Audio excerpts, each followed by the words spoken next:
வணக்கம் எனதருமை நண்பர்களே. இது ஒரு விழிப்புணர்வு பதிவு தான். இப்போ சமீபத்தில் வந்த விஸ்வநாதன் அண்ட் சன்ஸ் அப்படின்னு ஒரு படம், ஒரு திரைப்படம்.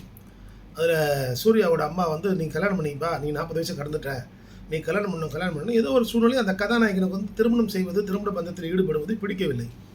உடனே அப்புறம் பெரிய பணக்காரில் வெளிநாட்டுக்கு போவார். ஒரு வாடகை தாய் முறையில் ஒரு குழந்தையை பெற்று வரும்போது அந்த குழந்தைய சோல்டரில் வச்சு அந்த குழந்தைய தூக்கின்னு வருவார். இங்கே கொடுப்பாரு. கேட்டால் சுரோகேட் பேபி அப்படின்னு சொல்லுவார். சரியா? கேட்டால் என்ன பேபி ஆனாலும் சுரோகேட் பேபி அப்படின்னாரு.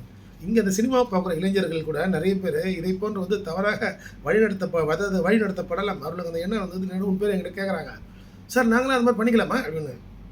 அதாவது தமிழ்நாட்டில் இருக்கக்கூடிய அந்த சரகேட் பேபி சட்டம் என்பது வேறு. எப்படின்னா, உதாரணமாக நயன்தாரா இஷ்யூ சொல்லுங்கள்.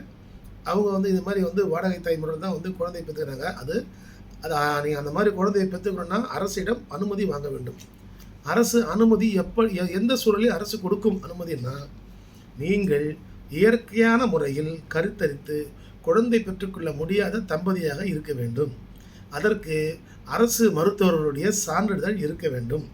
அந்த சான்றிதழை கொடுத்து நீங்கள் அரசில் அந்த மருத்துவத்துறை அது சம்மந்தப்பட்ட மினிஸ்ட்ரியில் நீங்கள் கொடுத்து பர்மிஷன் வாங்கினதுக்கு அப்புறம் தான் நீங்கள் ஒரு சுரோகேட் பேபியை பெற்றுக்க முடியும். அதே மாதிரி யார் வயிற்றில் அந்த வாடகை தாயாக யார் இருக்கிறாரோ அந்த கருவை சுமக்க வேண்டுமோ அவரது கணவனுடைய சம்மதமும் அந்த அம்மாவுடைய சம்மதமும் அது கண்டிப்பாக வேண்டும்.